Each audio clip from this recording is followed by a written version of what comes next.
Hi guys, welcome back. Welcome back everybody. Right, you could say this is part 2, I suppose. Yeah. It's the next one. I said I'd done the catches, about not getting catches, how to present the tool. So I thought I'd do one with the bowl. So where a lot of people do get a lot of their catches. I've got a couple of blanks here. This was just a piece of ash, okay. I'm not using it to make a project, I just want to show some cuts. So I've cut it in half. I'm going to use one for one bit and one for another bit, okay. So I'm going to mount one on, probably that one first. Pop that one over there.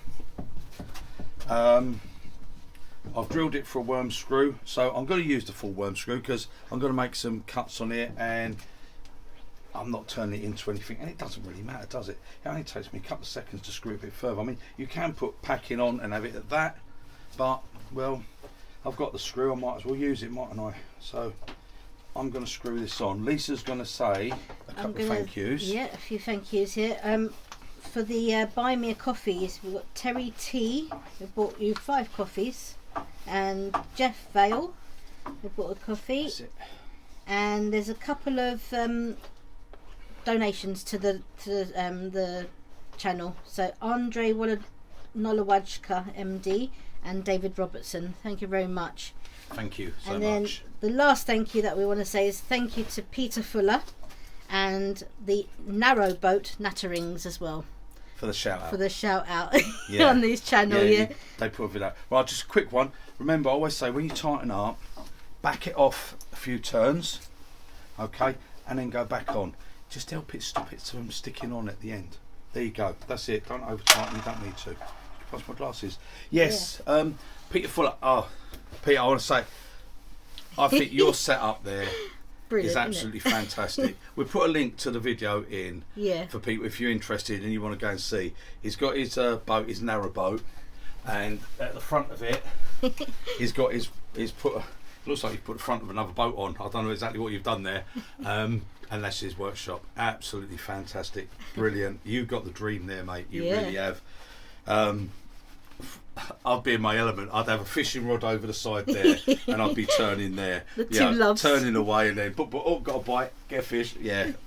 Oh, it'd be absolutely fantastic. And being able to put your stuff on the boat there on the barge, and you got the towpath there, people come along and they can buy your stuff. Passers by, And I think the stuff you're selling, from what you can see, is you've hit the nail on the head. You've got it perfect. You're not going all your resin blanks and bowls and stuff like that and fancy.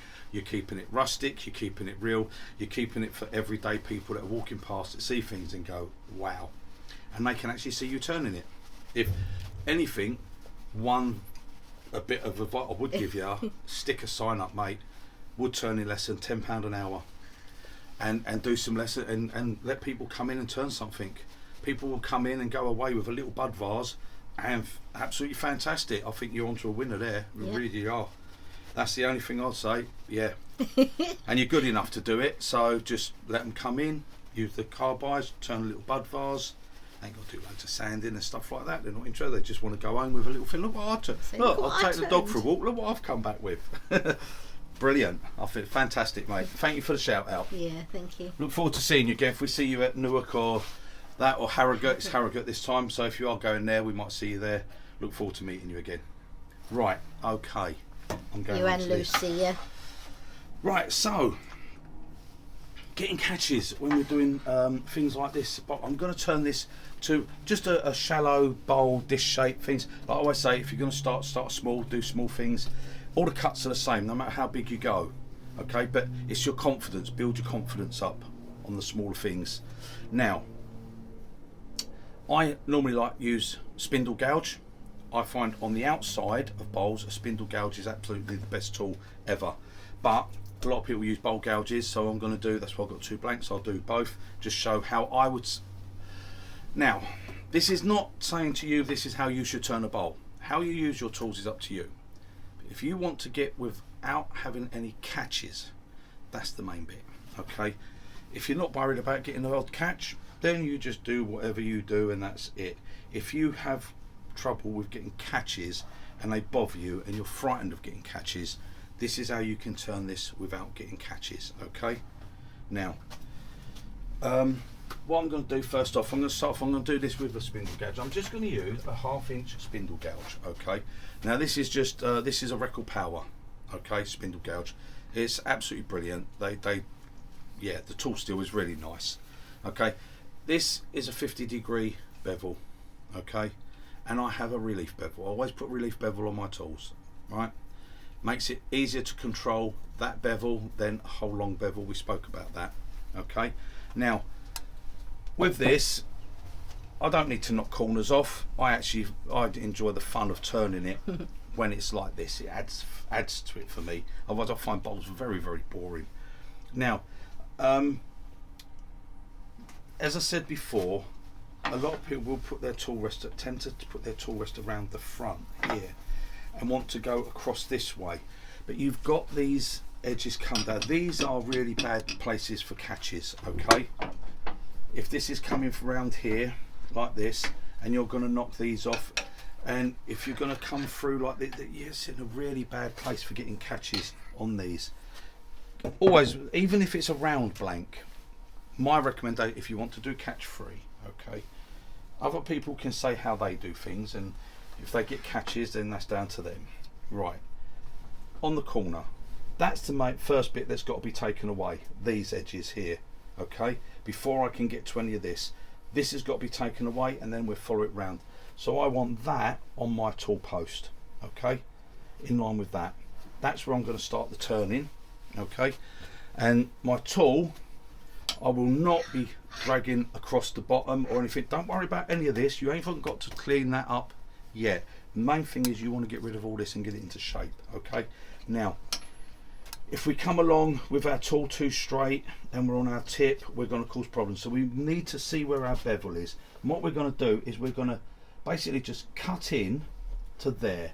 That, now you can see where my bevel is. Okay, we're not looking at the side bevel, we're looking at the tip bevel. Has got to be in control here. So when we start the cut, that's the angle our tool's got to be. So we're just very slightly above center, I would say, with my tool rest. I'm very slightly above, but I'm actually going to be cutting quite a way. If that's center, I'm going to be cutting here, so I'm actually a good inch or so above center that I'm cutting. Again, will help to stop you getting any catches.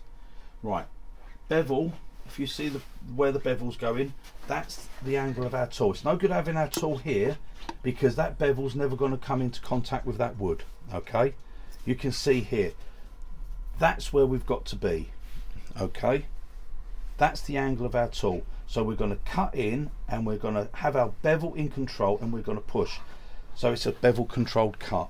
If we go slightly lower, what we're going to do, you can see here, if I put it onto the flat of the wood, we've got a gap, so we're going to be on the tip. We will still get a cut, we will still remove the wood, we will still get shavings, but you will also be in a place where you will get catches. When that's there, you won't get a catch. Okay, that's what solves all your problems. And this is about not getting catches, because catches just spoil your turning, spoil everything. So I'm going to put my face shield on now. A few people mentioned on the last one, where's my Rutland's face shield? Right, I'm using my Axminster. Well, look, I paid 300 quid for this. Why wouldn't I still? I'm not going to just stop using it. I'm using this because it's easier for me to just put on and take off, and I can put it over there. I haven't got to unclip the hose or anything like that. The Rutland's one, I wear it basically all the time now when I'm turning in it on my own. So that's the reason behind that. Okay, and I've also, as I always do, I have made a few new little bits and pieces I've done with the Rutland's one. So yeah, and it made it mine, you know. Added a few bits, should I say. Again, very good with Rutland's. Very, very good actually, because Rutland's is compatible with Versaflow. There you go. The hoses and that fit. There, brilliant. Right, okay. I'm going to come in and start doing this. I know I spoke a little bit at first and a little bit of talking, but there you go. Never mind. Right. So we're here. So this is where we don't want to cut anything here, and we don't want to cut anything here at this moment. We just want to get these corners, because these are too far away. You're going to be overhanging the tool too much. You're in danger. And yes, I'm using a spindle gouge because it's my favourite tool. Do not worry about strength. The thickness of that's still there. You are never going to damage this. Don't worry about it. All that came about, the weakness of spindle gouges from years back. You know, 50 years, 60 years back, spindle gouges weren't milled, they were forged. So it was a flat piece of metal that was forged like a roughing gouge is. You know, it was this, and it's forged and made into this U shape. And spindle gouges were done the same and had the same sort of tang. That's when they didn't have the strength. Nowadays, it totally changes, but people don't change with the times. You know, No. People are still saying things that were said 50, 60 years ago. Well, that's gone now. Don't worry about that. Right, let's get turning. Now, again, speed becomes very important. Okay, I'm going to turn this down just to show. Right, now again, another thing, if you're turning stuff like this, always, if you can, put your live center, your tailstock up, put your live center on. Okay, any support you can have is better. I'm not going to worry on this. It's a small piece. I've got that worm screw going in far enough, and it's not going to be a problem. Right, so I'm going to start up now. A lot of people will start with bowls. This is 840 that's turning. A lot of people will start slower than that, but the trouble with that is you will get the, like this, see, straight away, this bounce, bounce, bounce, and you'll be taking such small cuts and doing this like scraping mode. It's no good. It's not going to do you any favours. The first thing it's going to do is going to take that edge off your tool so quick. Get your speed up. Right, here we go. There's a wobble. Wobble only came in at 1300. We'll go past that. Small bar, it's okay, it's good. Right. I'm up to 19. I'm going to actually go to 2000 RPM. Okay, we're just on the 2000. Right. The tool on its side. Now, looking at your bevel, you can see you want your bevel in line with the wood there. We're going to come in. There's the cut. Now, you can see there straight away, even though I'm only taking this corner off, and you can hear the difference as soon as I come in with that. Look, that's the cuts I made with the first, yeah? That was with the 800 RPM. This is the cut I've made with the second one. Just that little bit, look. See how smooth that is? Right, now you can see, as soon as I've come in and started that cut, that's my bevel. I now have bevel control, okay? I need to make that cut. If I come around with this like this, or any sort of scrape way, that bevel can't come in touch, and I'm going to be there on tip. Or if I do like this, you'll see, I mean, yeah, I'm not knocking him, Richard Raffan, he's very good, he does a lot, but you will see he tends to come round like this, and it's all tip, and this will be all lines. That's nothing wrong, but if you're new to turning, that's where you're going to get your catch, okay? Because you're going to come on your tip, and it's going to give you a bang, and you're going to get a catch. You're not going to have control.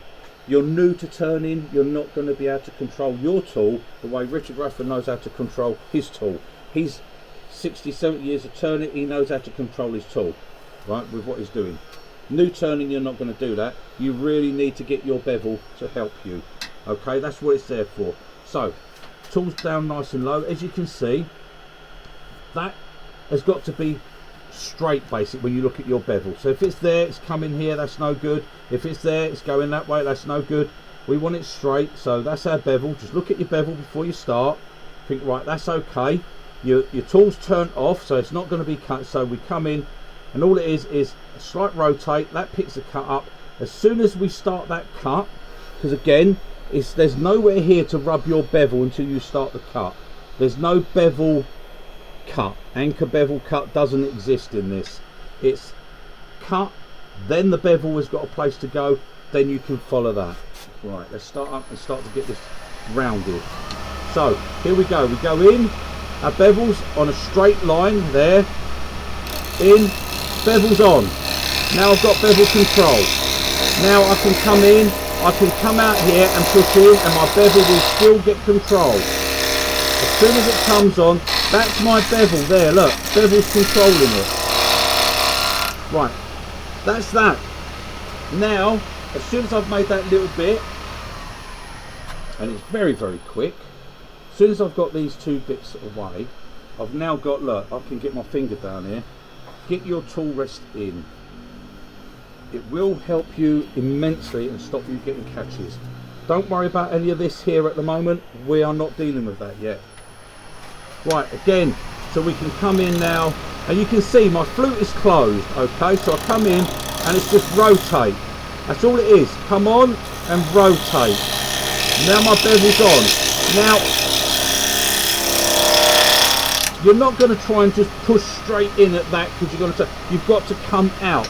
But as we're coming out, we're cutting, and look, my bevel, as soon as I go in, there's my bevel, I go in, my bevel's there, and when the bevel's on,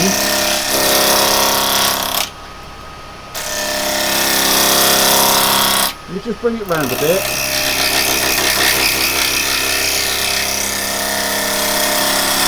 Right, now we'll smooth that. Right, in, that's my bevel. Because of this angle, where I'm cutting on this part of the wing here. And that's why I get this nice smooth finish. Now you can see already we're coming in nice.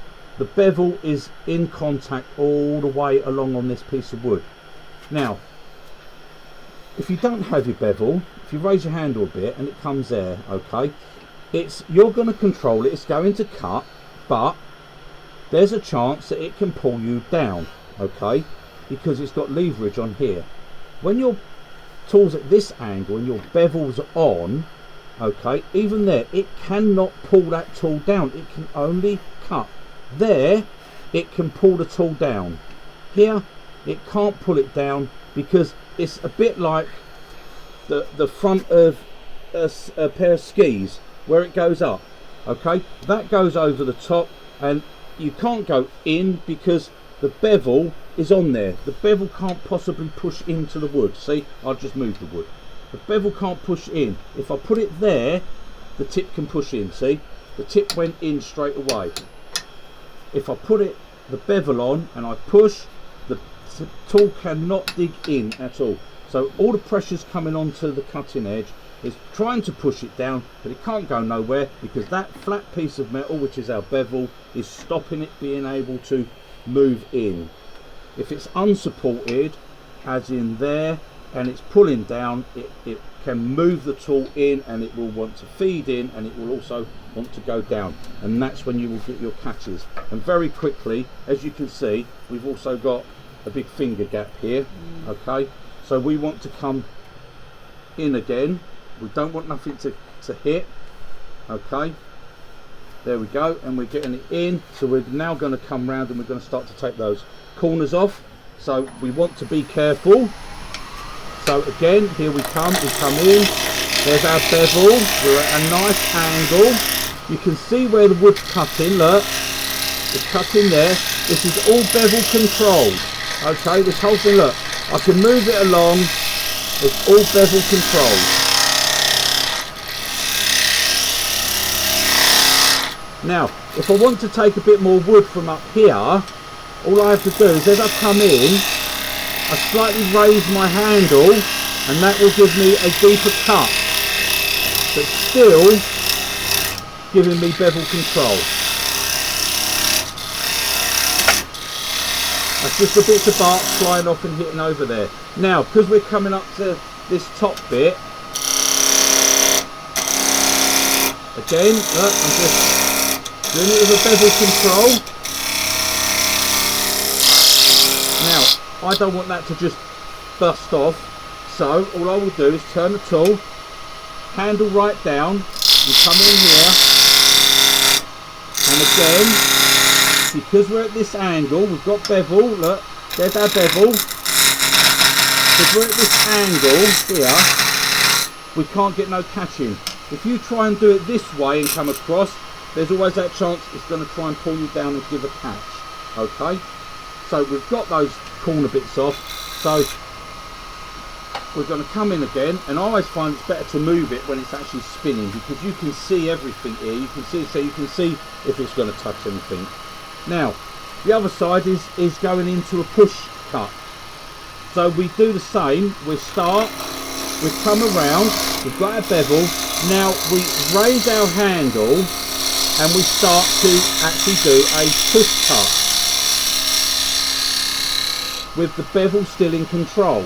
Okay, so start your cut, come in, raise your handle, open your flute a bit, and now we've moved the cut from being here to being just on the bottom part of that tip. Don't want to be on the top part. Top part is going to throw you over. Okay, so just take your time and watch your cut, lift your tool. Okay, bevel's in full control. Problem with a push cut, here, there, look, when I get there, push cut will always give you bounce on that bit there, because that's, you've got end grain, side grain, hard and soft, hard and soft, hard at a very fast speed, which gives you that. And the harder you push on, the more it will do it. It will make more noise.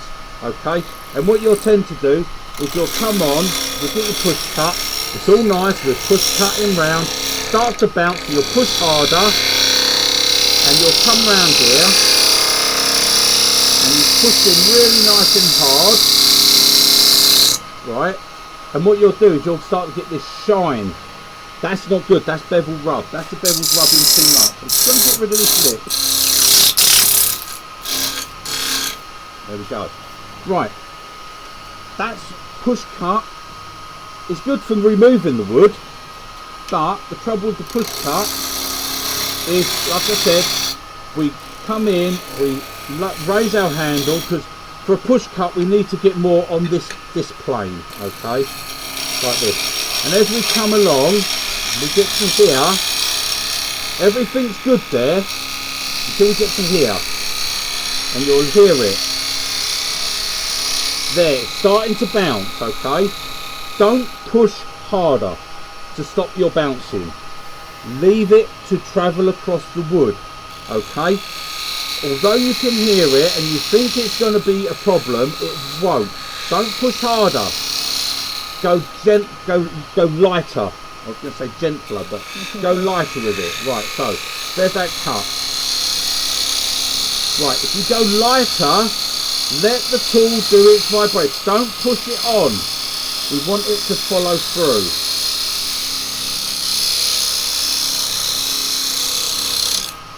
There we go. Right, and then what we will get a nicer fit. But see this shine? Hopefully I'm hoping you can see that shine. Yeah. Can you see all this shiny? Yep. Right, people think, oh, that's a beautiful cut. That is not a beautiful cut, that is a very bad cut. Because of that, you've got to get rid of all that if you're going to get any finish to take to that wood. Okay?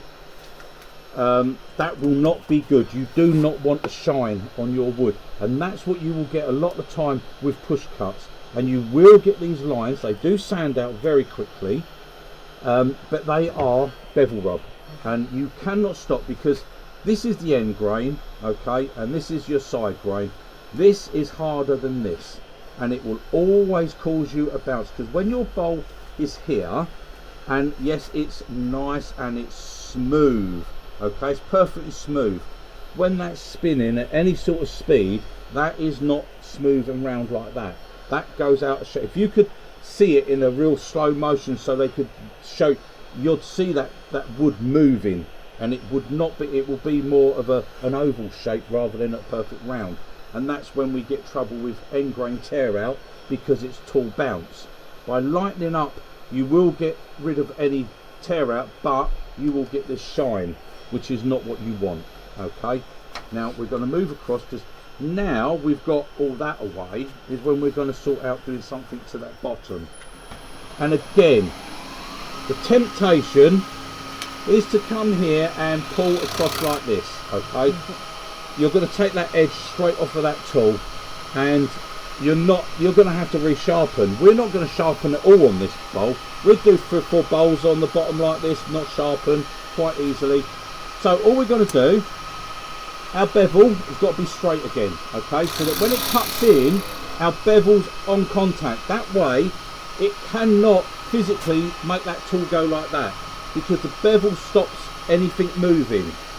If we come in here we're on our tip like this, right?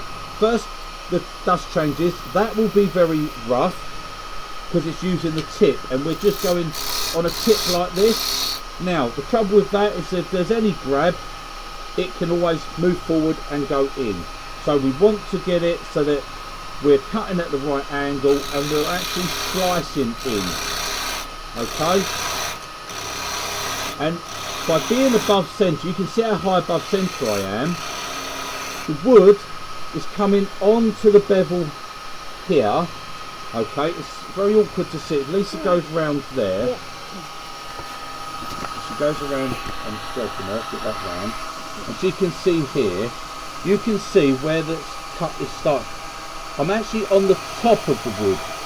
Okay, so I'm on the top. Now, nothing can pull me down because the bevel is on the wood.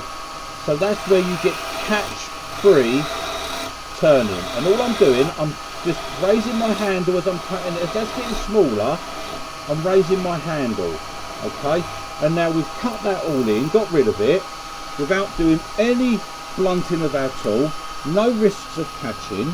Okay, and then from here we want to go across and clean that. So if we make our little cut like so, then we turn our tool over and we put our bevel on, then we rotate, okay, and we can go across. And the cut is on the bottom edge here, but the bevel is in contact with the wood, so it can't pull us in and it can't catch because we've got the bevel is controlling it. So there's our bevel on, we rotate, so even though we're opening our flute, the bevel's on, we can't get pulled in. If you come on without that bevel when you do this, it's going to grab you, it's going to catch, it's probably going to skip you back, but all the time, bevel's there, we can come across, okay? And the wood is coming down onto the bottom edge here and it's slicing, and we're still sharp as a razor, okay? And then for putting our tenon on, all we want to do is cut in here using our bevel and we'll get that shape. And there's our tenon. That should fit, yep, that should fit that. Right, okay. Now, we've got our tenon, our dovetail, you can probably say it's dovetailed, and we've got a flat here. But we don't have to have a flat on a bowl. Okay, it's more important on a spindle. We don't have to actually have that on a bowl. So what we can do is, we've gone in, done our tenon, rotate, bring our tool round, get our bevel back in control, this bevel here, back onto this wood, and then we can follow round with our cut. And with our tool at this angle, when we come round, you can see where the wood's cutting. It's slicing down. Let's get rid of those lines. It's slicing down, okay, onto that edge. I'm going to come out a little bit. I don't want to take too deep a cut. Okay, there's the cut. The bevel's on, so I can't get a catch. It can't physically pull that in to give me a catch because the bevel sat on it. It just can't do it. Okay, it's catch free, and all I'm doing is letting it come around nice and gentle, and there's no, you can hear there's no bouncing noise. It's not bouncing because we're not pushing on, we're letting the wood come across the cutting edge. Okay, so we're there, the bevel's on, and we're going to finish. Okay, and then yes, you're always going to get some little bevel marks. You can get rid of them by, there's another way of doing a shear cut, not scrape, cut. I don't ever believe in scraping. Right, but as you can see now, we've got no tear out, but we haven't got any shiny bits of wood because we haven't rubbed our bevel, we haven't pushed our bevel on. See, rubbing the bevel is a bad thing. You don't want to rub it. Now, when you'll get these odd tool marks, again, the beauty that I like with a spindle gouge is we have a nice long wing here. Okay, so we can, I need to just turn my handle to the other side. okay? And what we can do is now we can drop our tool right the way down, get our bevel on, there's our bevel, okay? And we can come along, just rotate till you get the cutting edge, and we can come around, and we can get rid of the tool marks. There's that little bit there.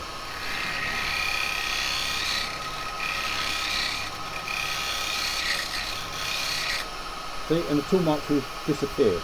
And we'll get these shavings, okay, those shavings. See, push cut and pull cuts of it are not finished cuts. So then we start to get rid of it. And if we just work that a little bit, adjust your tool, rest and stuff, you'll get rid of it, okay? That's why I love a spindle gouge. Now I want to take this off.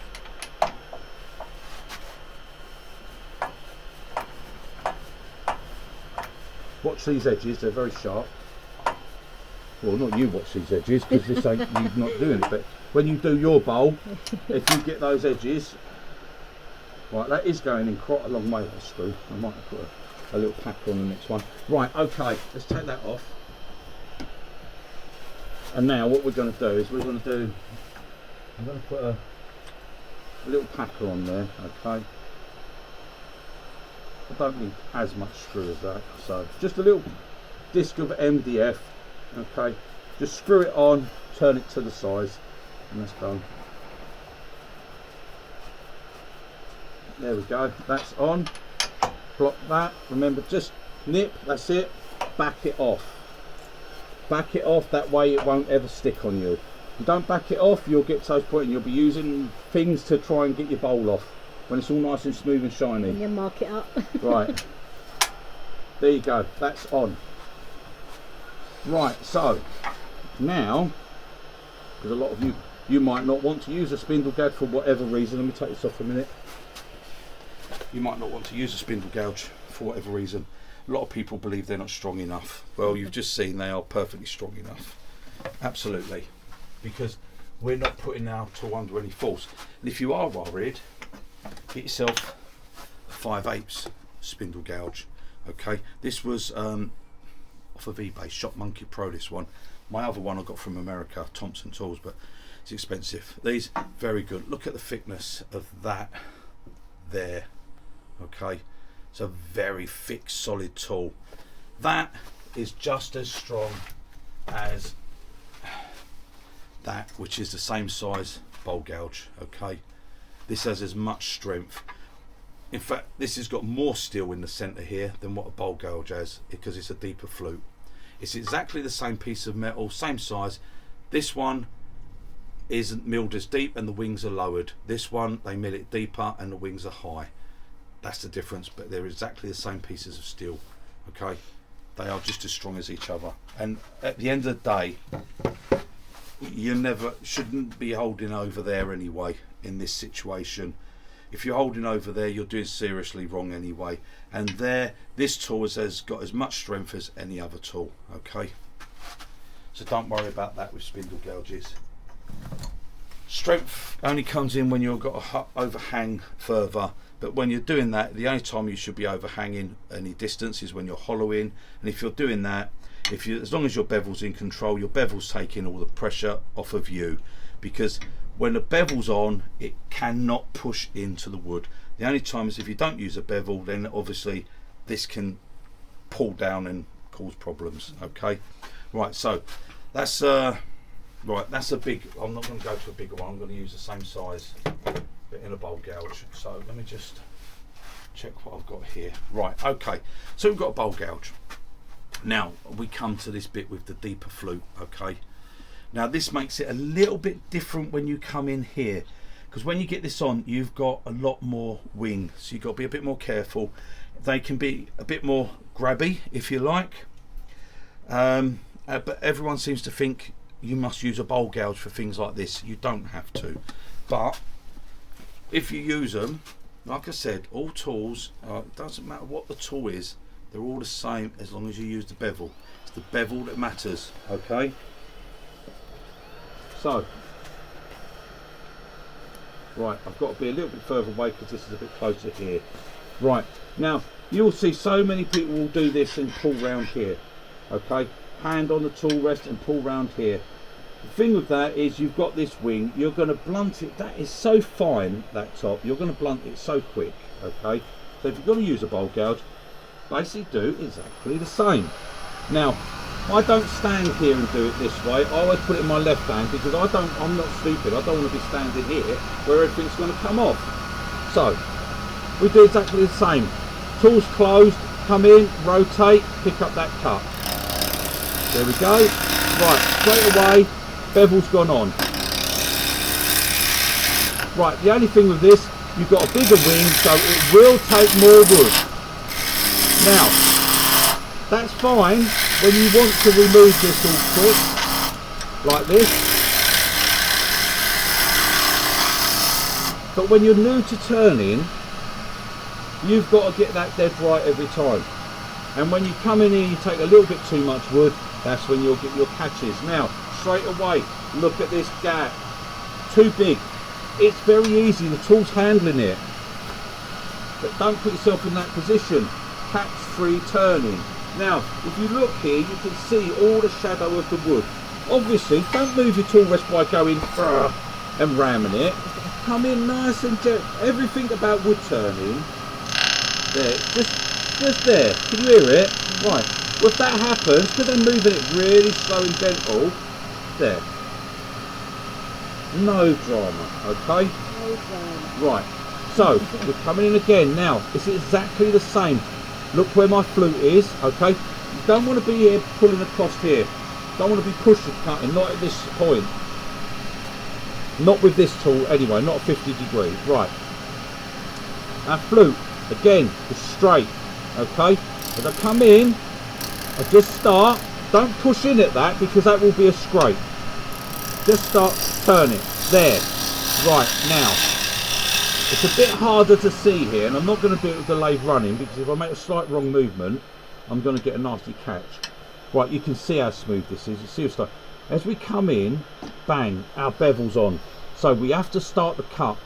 We've got nowhere on a piece of wood like this to put our bevel or rub our bevel until we make a cut. Okay, so anchor bevel is just right. So don't anchor the tool neither. Yeah. Anchor means to fix in a position. Yeah. The tool must be free to move. Like a boat, you anchor it. Don't put your like a boat. Don't put your hand on the tool rest. Tool hasn't got freedom of movement if you're doing this. Okay, you're sliding there. The tool is locked down. It's got no. Tool's got to have freedom of movement. It's got to be able to do everything. And if you're here and that catches and you're holding everything, that tool is going to go bang. If you're here and it's nice and light, you do get a little bit of a catch. That tool goes there, no drama. You don't even know you got a catch. It happened, but you didn't even know it. Yeah. Okay. Right. So we come in, we start.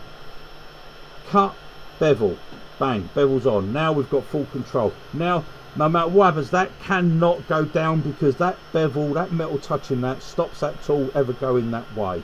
Okay. There. That way. There, can't. The wood has to give. The tool's not going nowhere because the wood won't allow it to go down because the bevel's in contact. The wood has to go, not the tool. Right. When we come here, now I want you to see, and Lisa will show you, this is what is cut in the wood. The bevel's in control.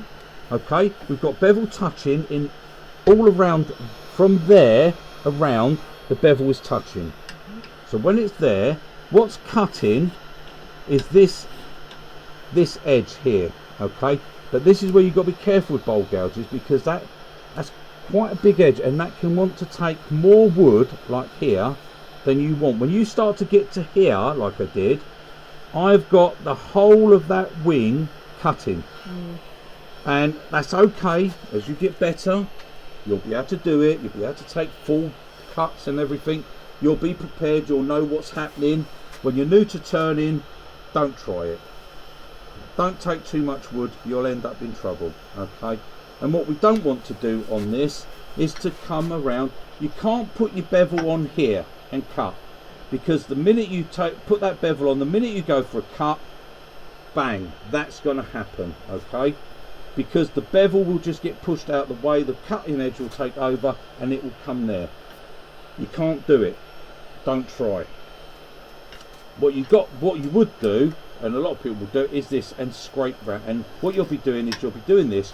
You will get shavings come off, but you're scraping down on this edge. And what you do, you pull round like this, and if you pull cut in here and you pull in, you've got no bevel control, okay? And what you're doing is you're pulling into it.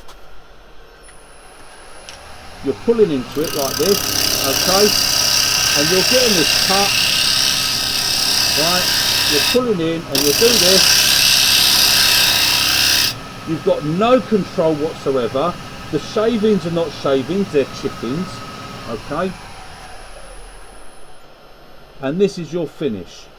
See the tear out? It's rough, yeah. That's straight away. Yes, we get a nice smooth shape, and you think, well, that's all right, I'll just come round and do all that, then I'll clean that up with a scraper or whatever. But that's what you're going to get, and that tear out will be a nightmare to get rid of, okay? So when you want to cut it, bevel in line, cut, bevel on, come round, okay? As we get here, lighten up, come out, get rid of some of this. And if you know the tool doesn't move, look, there's the tool, bevel straight away. Bevel. Just take it down into smaller cuts.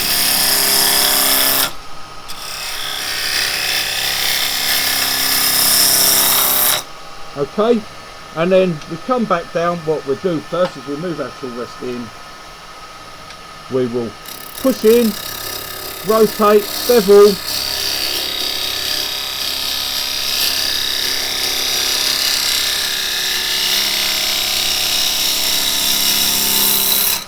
And straight off and get a nice smooth finish. Okay, now push cut. Obviously now we have to do things a bit differently. So we're going to come in and we're going to come on. Now we're going to do a push cut, but we're keeping our tool. I'm going to come in. I don't want to take all that. So there we are. So now we've got our tool going more parallel here. Bevel's on, and we're rotating and we're push cutting. Okay. There. Look at the tool. We didn't get that at all when we went the other way. That's the bevel bounce. And because with a 50-degree bevel as well, when you get to here, you're going to get that bounce. Now, a lot of people, what you will do is end up pushing harder. And because you're pushing harder, you don't stop the bevel bounce, but we get all this shine again. Okay? That's going to be a pain to get rid of. Okay? If you want to do push cuts on this, then you don't really want a 50-degree bevel. That's when you want to change over to a 40 or a 45. That's why a 40-40 grind, which is what Stuart Batty likes, is designed for push cuts. Okay, so if we go over, and I've got one here, no, not that one, I've got one here. Like I say, I don't use these a lot for doing this. This bowl gouge, now that has a 40-degree bevel. Okay, same size tool. Okay, there's a difference on the bevels. Right, now with a 40-degree, when you come in to do the push cut, it's exactly the same. We start our cut, come in, tools up. When we come round, we will get less bounce.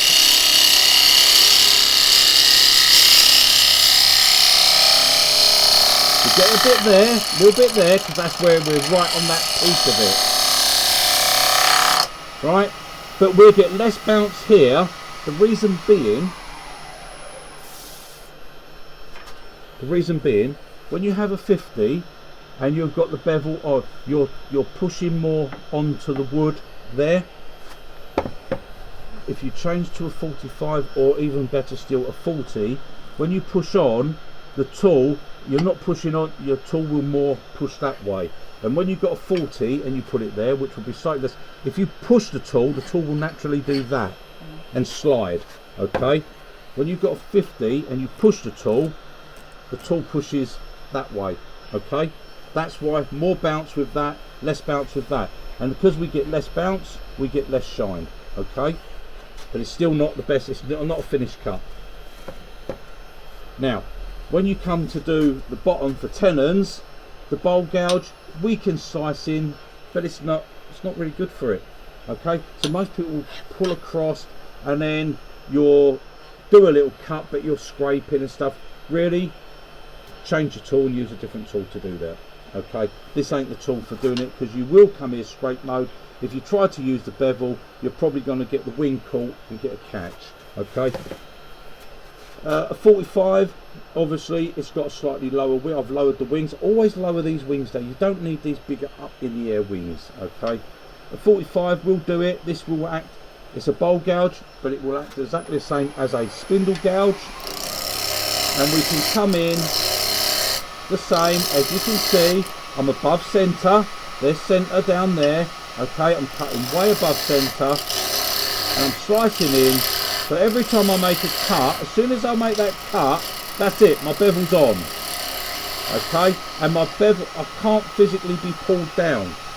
Catches always have to go that way. Can't get them because the bevel's in control. Okay, so follow it down, follow it down, follow it down, follow it down, follow it down. Now, the temptation for most people is at that point is to pull back and drag. You're just going to blunt your tool. Put your little cut, put your bevel on, rotate and come across. Now if you're doing it with a bowl gouge, the sort of bevel you want is a 45 degree for doing those sort of cuts. Okay, it's not really as good with this type. We can come in and we can do them, but as we come in it's not as good because we've got this big wing sticking up. When we come here we can rotate and come across. That's not as bad, but because we've got a 50 degree and we're pushing on to the bottom, you start to get vibration. Okay, and all it is because this bevel tends to push in and doesn't actually push across so much when you're pushing. Okay, so use a 45 for this sort of work. That's not a 45, that's a different bevel. That's the one. If you have a 45 degree bevel, then yes, and a 45 degree bevel, even on a bowl gouge, we can use it to do our tenon. A little bit smaller. There we go. Okay, that's our tenon put on. And again, with the wings, I wouldn't necessarily come in and roll and pull round because it's probably going to try and grab too much. I would literally come back here and take it this way. But a 45, see now 45 makes it a bit more awkward to get up and get that cut. But there we go, we're coming round.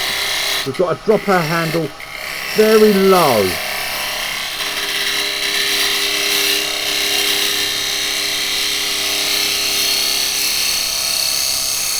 But that way we get no bounce, see? On a push cut we get bounce, so we come in. There we are, we're opening our flute, fully open. We're opening our flute up, and there we go, and we get this finish. Okay, and we do that by keeping our handle really low and our bevels up here. You see where centre is down there. Keep the handle really low, and as the wood's coming up, that's what we're doing. Look, the wood comes onto it and just slices it away. Okay, and with that slight rotation, it's got a slight angle because you're rounded tip, so you're cutting there and you get a lovely finish. We've got a couple of marks here. We'll take them out by literally dropping and coming across. I wouldn't do it with a bowl gouge because a bowl gouge, people tend to shear scrape with a bowl gouge. If you do it here and when you roll, you've got a big wing, there's a chance, too much wing, you're going to get a catch with it. If you want to do a shear cut, use a spindle gouge, only tool for the job. But you can see here we've got no tear out whatsoever. Okay, and we've got no shine because we didn't do a push cut, we dropped our handle. So that's the way I would say to handle bowls, and it doesn't matter what shape or what size piece of wood you've got, that's how you will handle bowls on the outside with either a spindle gouge or a bowl gouge. push cuts, everyone thinks, oh, a wonderful push. It's not a finished cut. It really isn't. Right, let's pop that off. That's been 50 minutes so far. 50 minutes. Yeah. Right, sorry guys. Right, well. Then make it part 3 for hollowing. Yeah. Yeah, I'll Do stop this. Those same bowls. I'll use these same pieces and we'll do some hollowing and show how I would start for catch 3, okay? And we'll do that on the next one. Toodle pip. Bye guys.